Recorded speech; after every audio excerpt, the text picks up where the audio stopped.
No cabalgamos con comodidad el potro de nuestra historia y eso hace que realmente tengamos una tarea con nosotros mismos y con nuestra historia. Conocerla y por lo menos respetarla, si no amarla, que ojalá amarla, pues por lo menos respetarla.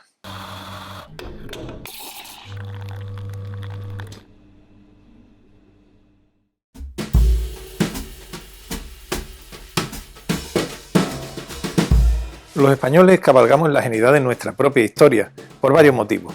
Primero, por una extraña sensación de ajenidad. Nunca hablamos, sobre todo en la prehistoria y en la historia antigua, de nosotros, sino hablamos de ellos. Los fenicios, los cartagineses, los romanos, los árabes, los íberos. Siempre son ellos, no somos nosotros, cuando el resto de países consideran con una normalidad que somos el mismo pueblo, en fin, con muchas mezclas, mucho avatar histórico, pero que hay un flujo continuo hasta nuestros días, ¿no? Y eso hace que vivamos la historia como si fuera de ellos y no nuestra, que es un matiz muy importante y que no pasa en otros países. Segundo motivo, porque la desconocemos. Yo creo que todavía nos queda mucha tarea por conocer nuestra historia, que es fabulosa. Y tercera, porque no la amamos. Probablemente el pueblo que esté más incómodo con su propia historia somos nosotros, es decir, lo vemos ahora con la conquista de América, colonización de América y otros muchos episodios. No cabalgamos con comodidad el potro de nuestra historia y eso hace que realmente tengamos una tarea con nosotros mismos y con nuestra historia. Conocerla y por lo menos respetarla, si no amarla, que ojalá amarla, pues por lo menos respetarla.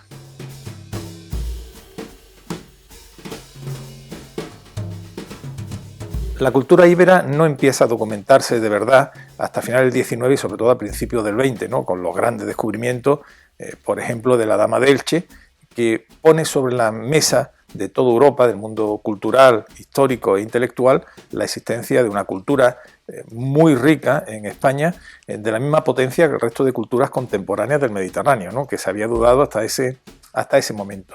¿El por qué? Pues lo clásico, la arqueología en España llegó más tarde que en otros lugares. Dos, había un eurocentrismo que parecía que lo oculto no podía estar en aquel momento en una península, en una España pues retrasada con respecto a Europa. No solamente pasó con el arte íbero, también ocurrió, por ejemplo, con las pinturas rupestres. Altamira pues, fue negada por los franceses hasta que no encontraron ellos su propia cueva, y esto hace que el mundo íbero tardara, ¿no? Y el mundo íbero es justo ese momento en que la prehistoria se convierte en historia, y ese estar a caballo entre dos mundos, entre dos etapas, hace que las luces de la romanización, que es tan espectacular, tan conocido, quizá pues tapara ese cimiento íbero que ahora mismo tanto nos asombra.